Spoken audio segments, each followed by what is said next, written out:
So I'll try to video this in my messy room. This is what I'm going to wear on the Arizona Trail. I bought this really cool foam hat. It's like not even wearing a hat, and it seems to be pretty good in the wind. And then I have these two headbands.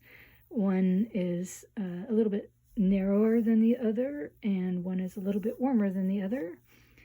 If I put it over the hat, it kind of holds it on if the wind is blowing, and if I put it under the hat, it kind of keeps the hat from digging into my forehead right here a little bit, although I'm getting used to that. It's not that bad. I have my worn out sun gloves. I have some kind of a long sleeve hoodie. I think it's Outdoor Research. And a bra that I bought at the thrift store.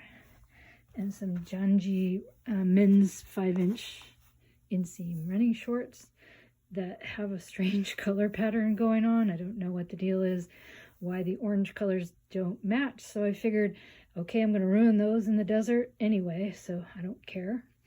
I have some leg sleeves for preventing sunburn and also if it gets cold. And I don't know if I'm going to wear these socks or a different pair, but they're darn tufts that I bought in West Yellowstone at the end of my trip last year. And some old gaiters that have holes in them.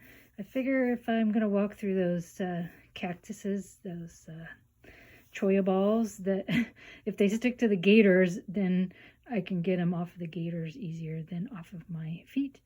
And then I have some Ultra Lone Peaks. I've worn them on a few trips, so they're not brand new fresh.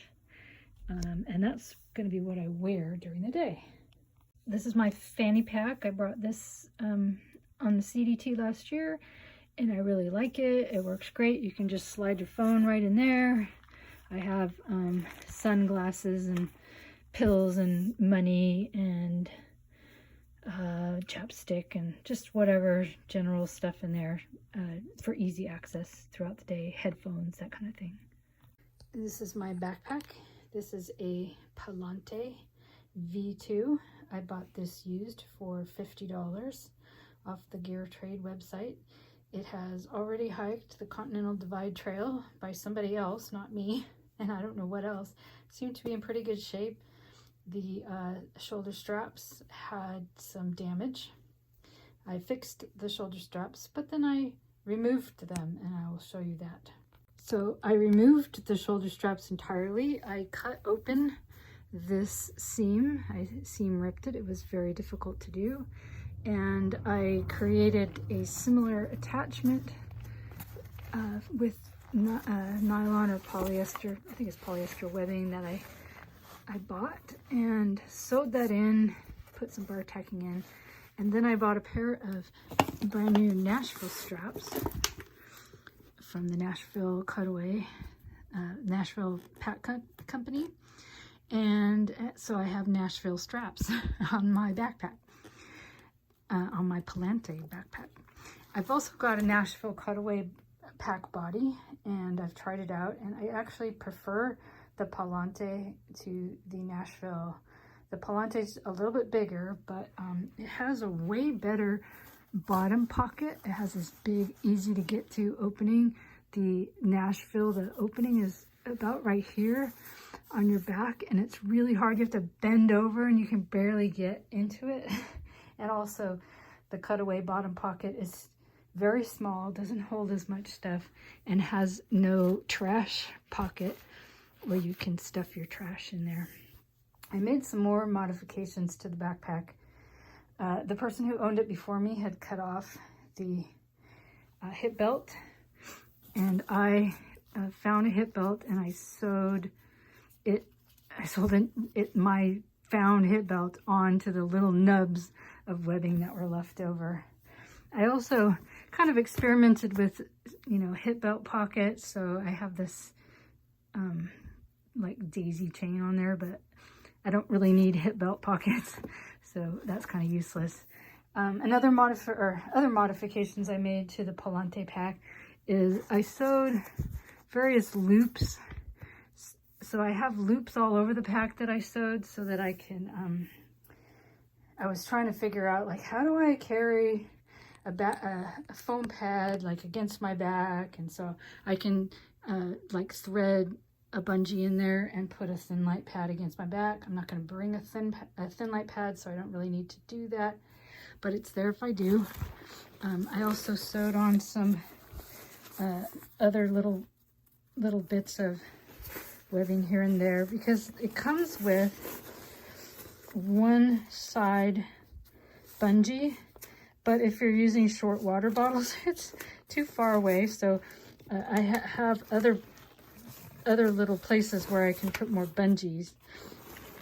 And then this side didn't have a bungee at all. So this one is so that I could have a bungee going from there to there, like the other side has. But I took that off and I put it down lower. So I've been trying all different things to try to figure out the best configuration. So that's the pack. I call it my Palante, or my Nashville Palante pack. So the idea of the bottom pocket is you fill it up with your day's food, and then you don't have to open up your pack and you don't have to stop. You can just eat your snacks all day long without stopping. But I found that I like to also put my wind pants and my wind shirt in the bottom pocket, and then I don't have to stop to change my clothes either, or I don't have to take off my pack. So this will probably be disorganized like I am, so I'm just going to go through what's in the pockets. So I have I'm going to bring these 1 liter platypus bottles. I like them. I can use them to squeeze using my filter. I have a pee rag. I think that's all that's in there. I have this plastic jar, weighs 1 ounce. This is so I can make powdered drinks and not spill the powder everywhere.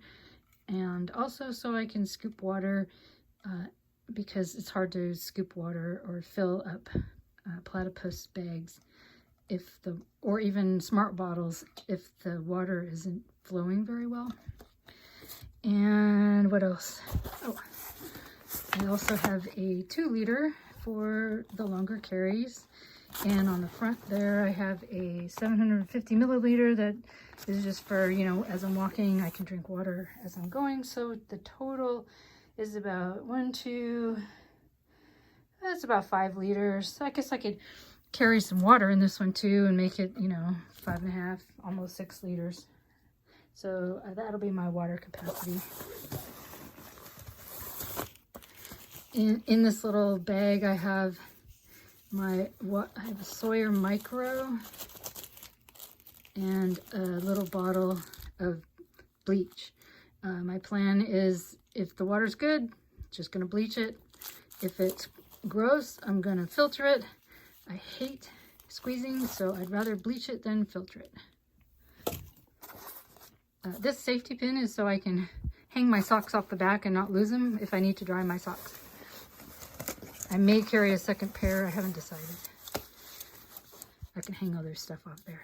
Have a Sharpie. Hitchhiking signs and mailing packages.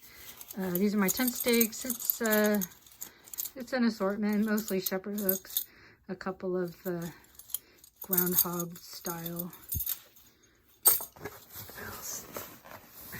And I have a little container to put my retainers. I went to Smile Direct Club and got my teeth straightened, and so I have to wear retainers at night. One thing I forgot to mention about the straps is I didn't read the instructions on the Nashville website for measuring yourself for the right length of strap.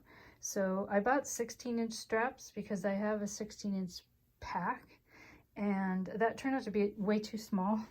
So I made these extensions, and that's why there's an extra pocket on each strap, one extra pocket compared to normal Nashville straps. And the reason for the extra pocket is because I have a Senchi, which I'll show you soon, and it catches on all of these edges of webbing and things. And so this the pockets not only give me another pocket, but it covers up all the little things that my Scentsy will catch on.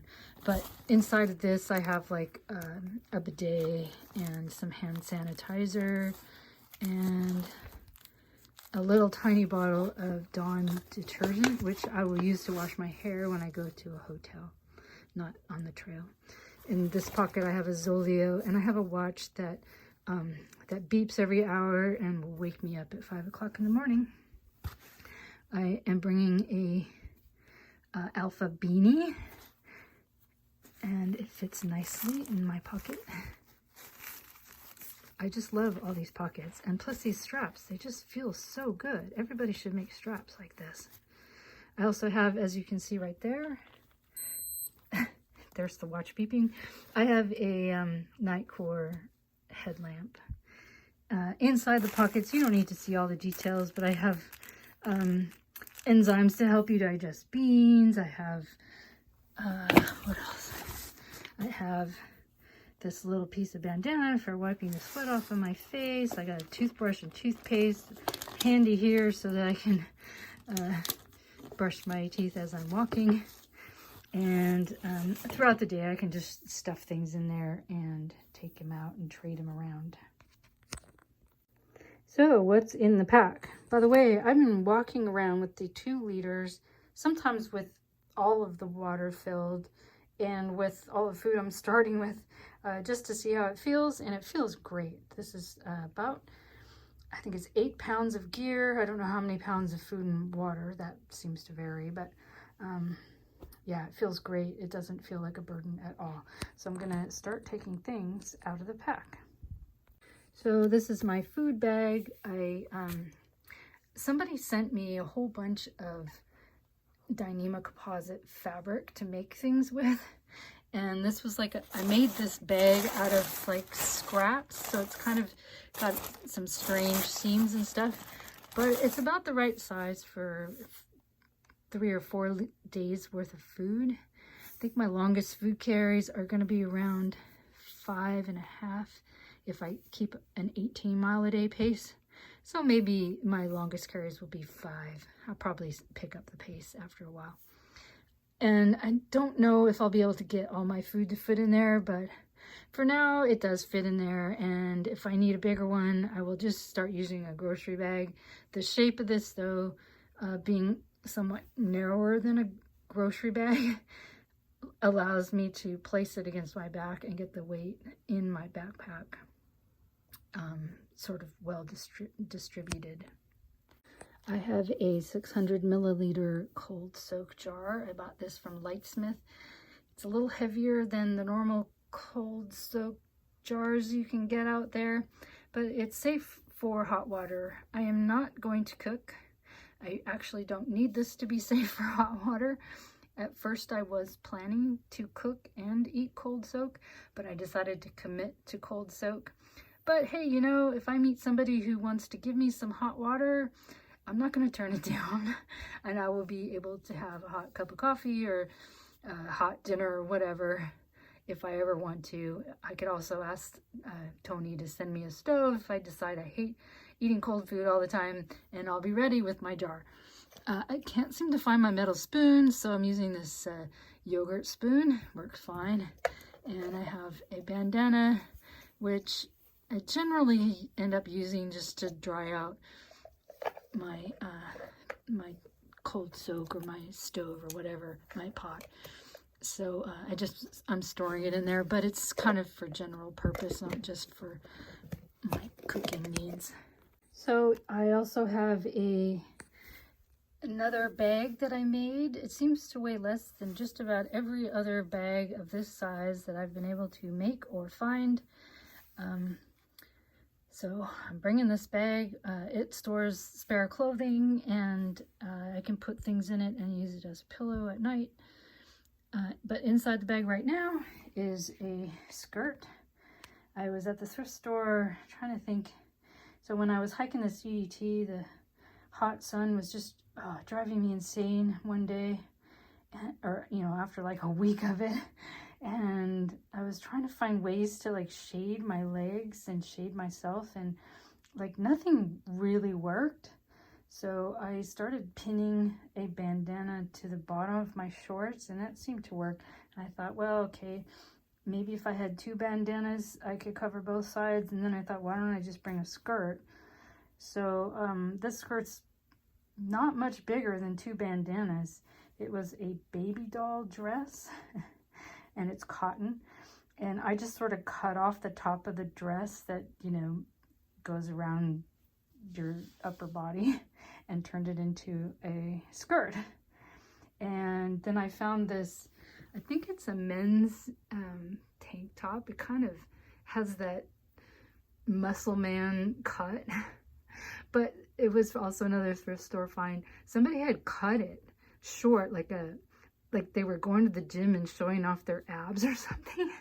But it turns out it's just short enough for me to wear as a normal length shirt, and it barely weighs anything. It's so thin and so light. So this is going to be my town outfit, and also the skirt, I can hike in it. I had to do some modifications, like I added a little bit of fabric here under the arms so I don't show any side boob. I don't think I want to show any side boob. And then I have my Senshi. This is made of 60 GSM Alpha Direct Fleece. I technically don't need the beanie if I have this because this has a hood, but I'm not sure if I'm going to keep this the whole way. It may turn out to be something I don't need, in which case I can send it home and I'll still have my beanie. This is my new Timbermade down sweater. It has no zipper. I'm not sure. I'm not sure about it. It's really, really warm. It's the warmest jacket I have ever put on. It's almost a little too warm. So the idea was that I could use this to increase the range of my sleeping bag and to make sure that I'm always toasty warm. It may turn out that I am never able to wear it because it's too warm, in which case I will send it home. But it only weighs 6 ounces, and it's really nice. You put that thing on and you feel like you're in your sleeping bag, so it's great. This is my shelter. I kind of don't want to unroll it all the way and have to roll it back up, but it's my pocket tarp. And then I'm bringing this Z-Packs flat Hexamid tarp to go with it underneath. It's pretty light, and I bought it a long time ago off of the Backpacking Light Gear Trade website. I wanted a bathtub, and it's not a bathtub, it's flat. So I was kind of gypped by whoever sold it to me, but I kept it anyway. And I decided now's the time to use it and puncture the hell out of it with Troya cactuses in the desert. And, you know, I don't care if it gets ruined or whatever. Now's the good time to use it finally. All I do is I roll my pocket tarp up with the tarp connected. It's like connected with these little lines on each corner. So I leave it all connected together, and then I roll it up so that the tarp ends up, or the ground sheet ends up on the outside, and then it protects it when I just shove it into my backpack. And then that way I don't need a stuff sack. So there it is, all rolled up and ready to be stuffed into my backpack. So this is something I'm going to try out, and if I hate it, I'm going to send it home. Every time I've tried it, I've hated it, but I have modified it. This is a bivy sack, and it was too small for me, so I would get cold at night because my big fat butt would press down the down of my sleeping bag if I lay on my side. So I took the top off of most of it and sewed in mesh, and so now it makes a little mesh house for me. I figure I really want to do this hike just focusing on the hiking and less on the camping. And so when I get to my campsite at night, I can just throw this down, put my bed inside, go to sleep. In the morning, put everything in my pack and just go. And also, because it's the desert, I can lay in it and look out and look at the moon and the stars. And if there are any bugs, I don't know if there are, the mesh will protect me from them. but mostly it's there to make it big enough for my body. Also, it has lines so that I can set it up with my trekking poles to kind of pull it up and away from my face so that it feels not so much like I'm just in a bag. It kind of holds it up away from me, and then I feel like I'm kind of inside something and I don't get lost and tangled up in it. So this is my sleeping pad situation. I actually used these 2 pads on the PCT and it worked fine. Being a short person, a full width Z-Rest, Z-Lite does not fit inside of my backpack to pad my back against the pokey or lumpy things in it. So both of these pads are cut narrower than they would otherwise be. And the idea is that, and this works because I did it on the PCT, is I Velcro the 2 pads together at night to make a full-length pad. Then I have padding for my feet.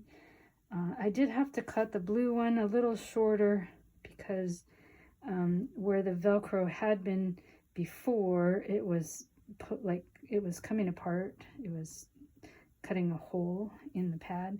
So I cut it down and put new Velcro on. So also there were holes in it from my bird shooting a hole in it. So there's some leftover duct tape covering the holes. Speaking of rain ponchos, I bought these rain ponchos from Amazon. They come from China. They have long sleeves with cuffs. The only emergency rain ponchos I have found that do that, so I can keep my arms dry and they fit over my backpack. So I'm pretty excited about this.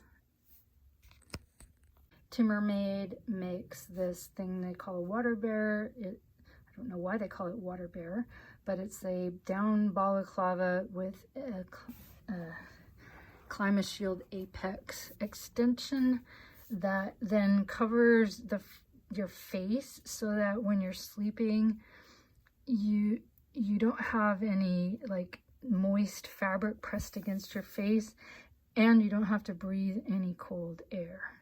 So that's what this thing does. It fits over the front of my face. These are some electronics. I think showing electronics is boring. It's the usual things to charge, card camera reader, cables, that kind of thing.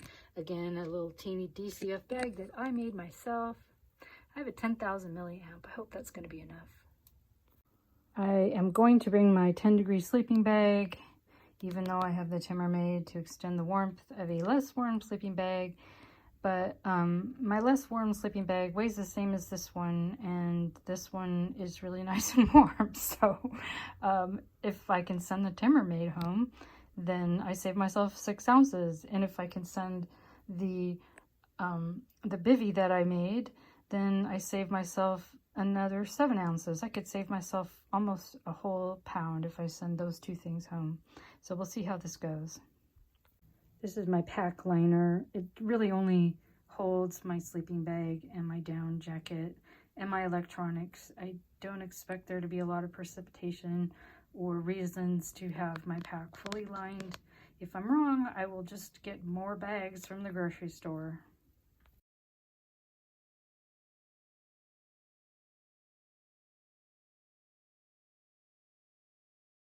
So I'm going to do resupply boxes, and my plan is to send a bare minimum of food and then supplement it with things you can buy in any mini market or convenience store or grocery store. So here's an example box that has, I don't know, like 3.5 days of food or so, 4 days of food. So my breakfast is pretty typical oats with lots of seeds, dates, protein powder, collagen powder, and peanut butter. This is good, cold or hot. I have various drink mixes, electrolyte ones, non-electrolyte ones. I have electrolyte capsules. I have magnesium for leg cramps and turmeric for inflammation. I have Digest Gold for all of the things that are hard to digest, like I just find pea protein to be very difficult to digest. I have some breakfast essentials and coffee, so my breakfast coffee will just be a shake. And I have one matcha in case I would like to have a matcha instead of a coffee. These are the things that are hard for me to digest, but I have one of these for each lunch, and then I have a couple of bars. I can supplement with whatever's in the store in the town this box is going to, but I bought some random bars that I think are pretty tasty. And this one here, if I get tired of eating it, I think I can actually put it, like crumble it up and put it in here, and it kind of help my oatmeal taste better.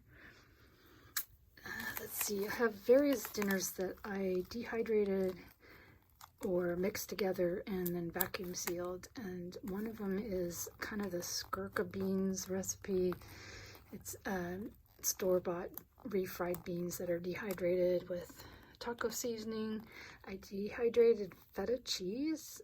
Feta cheese dehydrates really, really well, and put that in there, and then didn't seem to make very much of a meal, so I made, this is all stuck together, well, you don't really need to see it, but I made another supplemental little vacuum sealed bag that has dehydrated corn and dehydrated whole beans and dehydrated, I think it's red bell peppers, to kind of make it a bigger meal. And then I can supplement this with either tortillas in the grocery store or corn chips in the convenience store or olive oil or something to make it bigger and tastier. Another meal is going to be some kind of meat with some kind of white rice. And on both of those, I can add some Japanese rice toppings, olive oil, some of my condiments. I have the rooster sauce, olive oil, mayonnaise is always good. Mayonnaise is good in the chicken couscous, so that I dehydrated Costco pulled chicken and added couscous, pine nuts, sun-dried tomatoes, and maybe that's it. And so then I'll put some olive oil and or mayonnaise on top of that, and that should be an adequate dinner. Of course, once I get out there, I find that I sometimes eat the dinners for lunch and the lunches for dinner. So we'll see how this works. If I end up hating all this food, fine, I'll just leave it in hiker boxes and buy new food, but I will at least have at every store, no matter how small the town is, I will have something to eat, which I just had a hard time on the Continental Divide Trail in some of those small towns. Also, I did not like spending so much of my time that I could be spending relaxing and making friends with people, running around trying to find stuff at the store. So this is going to save me all that. We'll see how it works. I may hate it. I don't know. So that's everything that I'm bringing with me, and I'm really looking forward to going to the Arizona Trail. I'm really excited. I'm more excited than I was to go to the Continental Divide Trail. So I leave tomorrow. Yay.